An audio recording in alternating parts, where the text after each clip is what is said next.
people with this news and there is nobody countering them, it becomes, the news.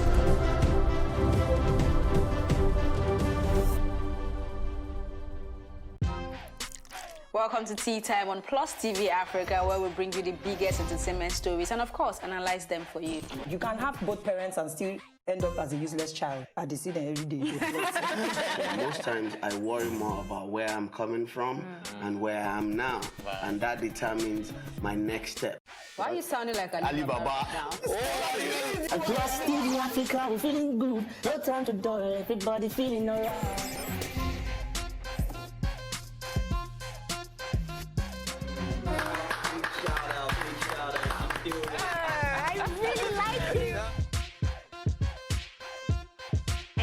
Make music and people are still buying. Sometimes I look myself minimal IU.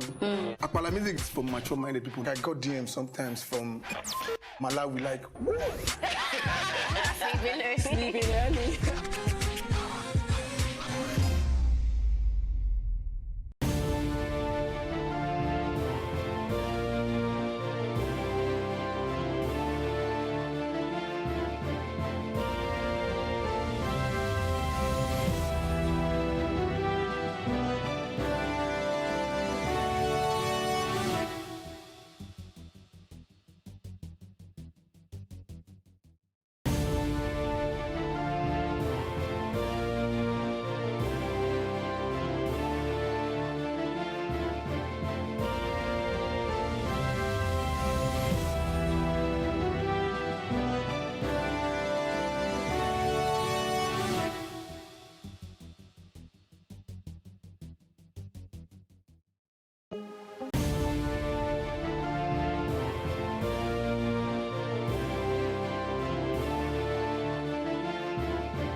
The 2019 Goalkeepers Report released on Tuesday by the Bill and Melinda Gates Foundation has said that many low and middle income countries are struggling to achieve the SDGs due to gender and geographical inequalities in many of the regions. According to that report, many developing countries like Nigeria are still lagging behind in achieving these SDG goals. And still in the studio, Obi Ajegbo. She is a legal practitioner, still with us. Thank you for joining us, Obi. Now, Bill literally went in on details as to why, and he didn't mince words, we will not. He said it categorically that we will not be able to achieve the SDGs in education and in health.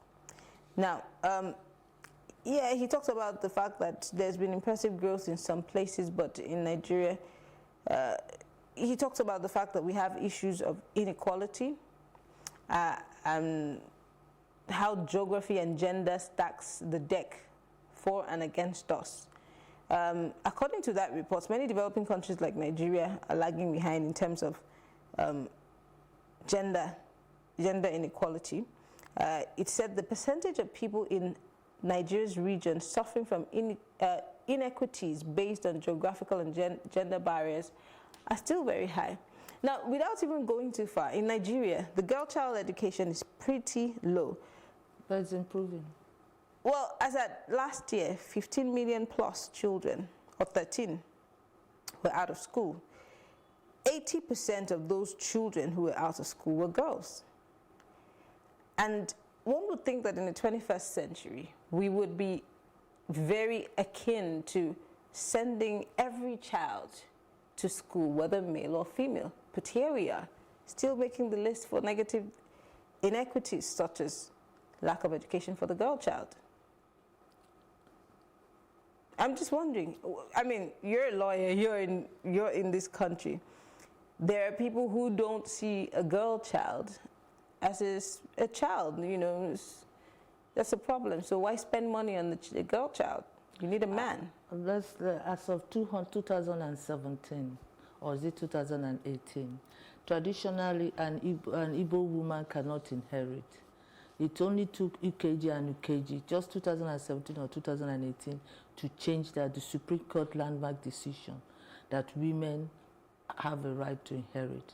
This is 21st century, 2018, an Igbo woman. And it's still in some places, they still, can you imagine taking your uncles to court over inheritance, which is very nasty. It won't happen because my place, you have the right to. No, in the East, I'm talking on the East. So you literally have to take them to court. To court to get your right. I know how court system, it's messy. And it could drag on for so long. And that is just inheritance. Some people still see women as only good for marriage. Hence, a lot of domestic violence cases, because they'll tell them, it's your husband, stay there, manage, pray, do this, until they kill the woman. That is it.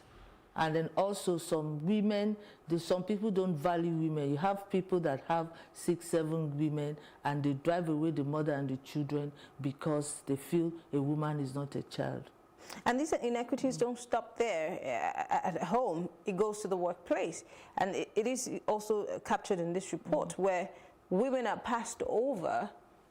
I'm beginning to sound like a feminist, which I'm not.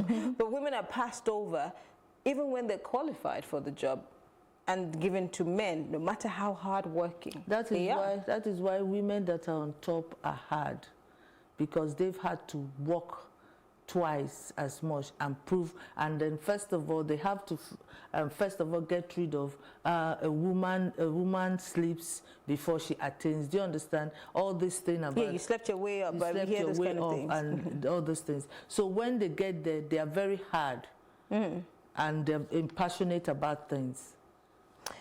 Let's talk about health now.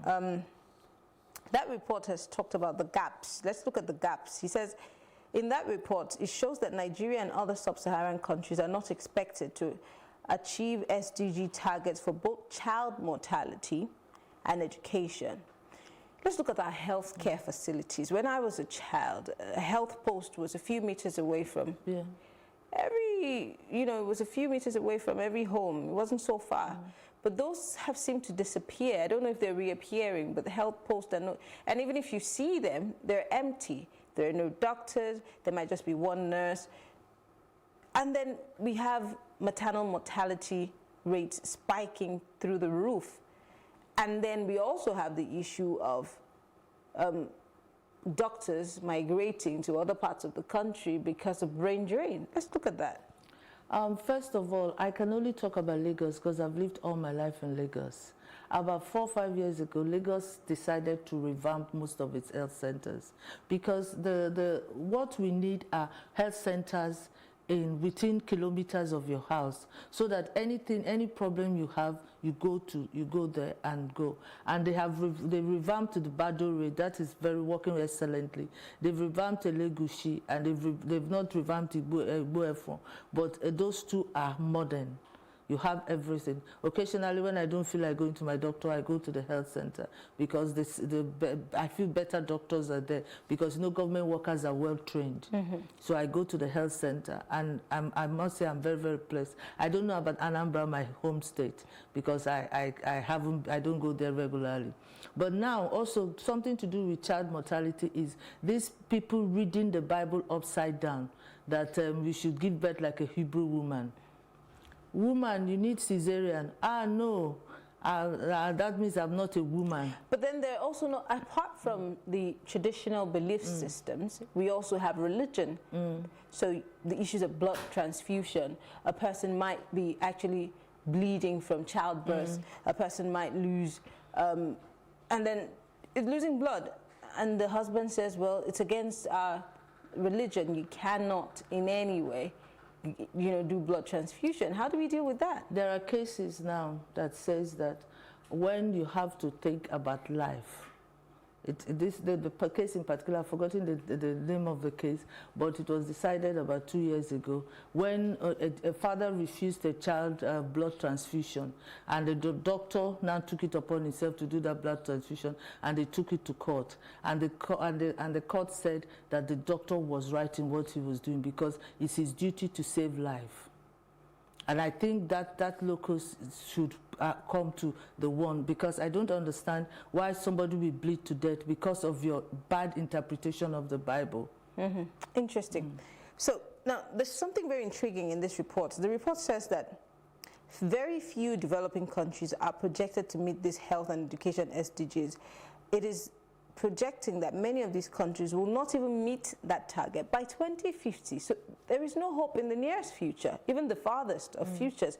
Now, this is not because they are not making efforts in reducing child mortality or improving healthcare services and education, but because there are lots of marginalized districts not covered within the country. Nearly 2/3 of children in low and middle income countries live in districts that, at the current rate of progress, won't reach the SDG child target by 2020. Now, 1/3 of these children live in districts that won't even be reached. So let's talk about even immunization. Have you been to Ajegunle? No.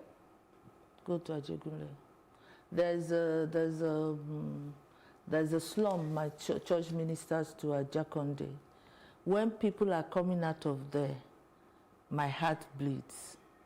They are like worms, ants coming out. They are pumping out. And what conditions do they live in? They live in bamboo huts, and it's in the heart of Jakonde. Wow. Now, they are not on government's radar. So how can government cater for them? Except when, because of our church outreach, they have issues, they call a pastor, that the pastor now sends somebody to take them to hospital. But if that church outreach was not there, do you know what would be their So whatever happened to mapping? I mean, let's not even talk about population census, because we don't know what year that's going to ever happen, and then we don't know when the figures are going to be authentic ever, because they're questionable. Population census is a tool to propagate one section of the country. But you see, the reason, I'm sure that those of us who know about population census, it's so that it can aid development. You cannot bring development to people or know what people need if you don't know how many they are or where they even are. Yes, and that is why a certain place prefers to up their own figures to show that they need more of those resources. But even in that, there are still places that are not covered. There's no mapping, so they don't have access to clean water. I was in Abuja 5 years ago, and I discovered that there was a community just before the FCT that has no access to drinking water. And the water they drink is terrible from a stream. And they have a member representing them, that community. So is it even about the radius, or it's just that we don't have records, or we don't care about these records? We don't have records, and the population is just expanding, and we don't have, normally we should have a 20-year plan. There was a time Nigeria used to have a 10-year plan, a 20-year plan, and they used to work towards it, but now all that has gone to the wind. So we have no plan whatsoever? We don't have any plan. Just this government comes, starts this project, the next government comes, cancels what this government is doing and does this program, and it is the ordinary citizens that need help that are the ones that are suffering this, and they are the ones we should be looking out of, because out of our 200 million, they are almost 100 million. Let's look at Ado-Ekiti as a case study. Using Nigeria, the report said that people living in Ado-Ekiti, in Ekiti State, are likely to have better access to education and healthcare facilities than people in Gariki, Jigawa State. It also says that for Nigeria to have encouraging data, the government needs to strategically focus on the development of health and education sector in the underdeveloped districts. But you just made mention of Jakonde, which is under Ekpe. So no, Jakonde is Etiosa. Etiosa, I'm sorry, under Etiosa. And this is the way you think that everybody who lives here is, of a certain class. But then you have those slums. Who's to tell government how to do this? Because yes, this has come out. I'm waiting for government to, I'm sure that government is going to give a response. But after the response, who goes into these districts and makes a proper finding and brings it back to the table? Recently, the economic team has been disbanded, and former central bank governor is now put together in some team to take over from the vice president. Yes. Who's going to bring that report to the table if we truly are here to serve the people of Nigeria? First of all, every locality should have a member of reps accountable to them. And it is time we now started taking these people up and making them accountable. A member of reps, I saw one very, very funny, one very interesting one. A member of reps, I think in Osun State or whatnot, came to his community and he was playing draft with them. And from playing draft with them, he was interacting with them. And some of them that have police cases, he will come, send a lawyer to them and bail them out. And this. That is the sort of representation we want. We don't want you just to go to Abuja. We want you to be with us, talk to us, interact with us, know where we are aching, so that you can help to bring things in. That's the first step, because they are representing us. Then the second step is the commissioners. Let us not have commissioners that will just be sitting at the table. We should have commissioners that move around.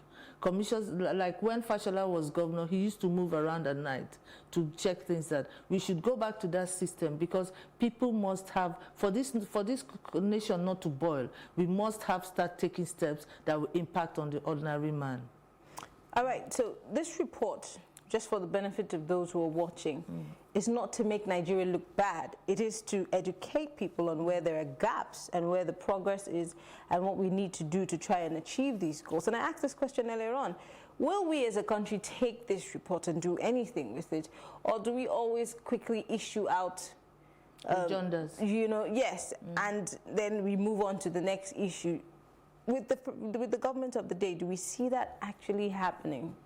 Well, looking at the government of the day, what will come to my mind is no. But being that I'm an optimistic person, I would say yes.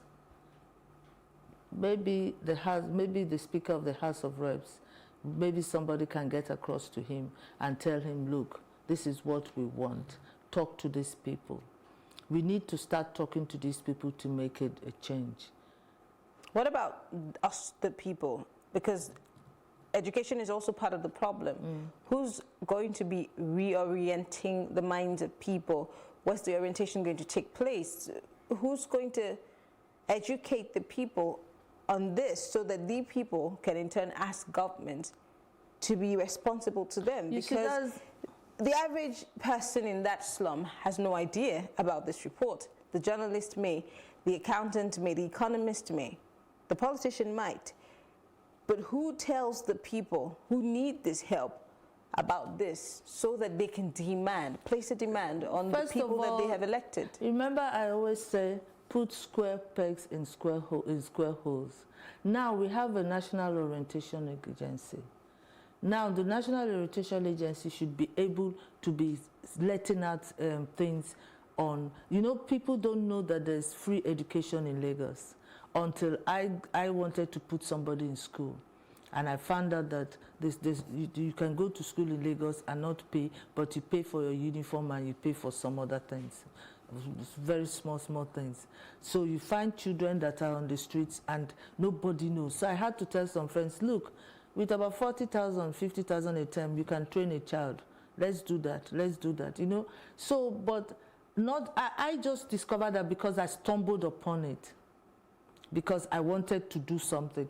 Now, it is not my duty to do that. It is the duty of the National Orientation Agency to say there's free education, go to school. There's free food feeding, go to school. Just go. If you don't have slippers, maybe we can speak to government to provide shoes. There is the National Orientation Agency to tell people, now that elections are not there, go and register and collect your cards. Do these things. But they are not doing it. Only time they do it is when they wake up is 6 months to the election, then they start making noise. Well, I'm hoping with all sense of, I'm hoping that the presidency and the new economic team, I don't know what they're called right now, would take a look at this holistically and do the needful. I'm hoping that all the things that we've talked about today will be picked up and, dealt with. You see, until we now take criticisms as a spur for you to act well, then we are not going anywhere. If you take criticisms as an attack, then we will not go anywhere. But when we take criticisms as, oh, we can do it better this way, then we move on as a nation. Thank you very much. Oby Ajegbo is a lawyer. Thank you so much for speaking with us. We'll take a short break, and of course, we'll be looking at Christian Aid as they unveil new 7-year strategy for displaced persons in Nigeria. When I return, I'll give you my take.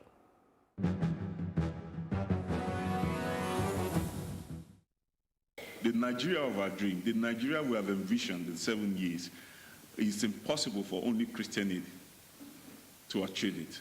And that's why today we're going public with it. And by going public, we mean that we are letting it out in the open to say this is our intention. This is what we want to do. We've come a long way in Nigeria, operating since 2003.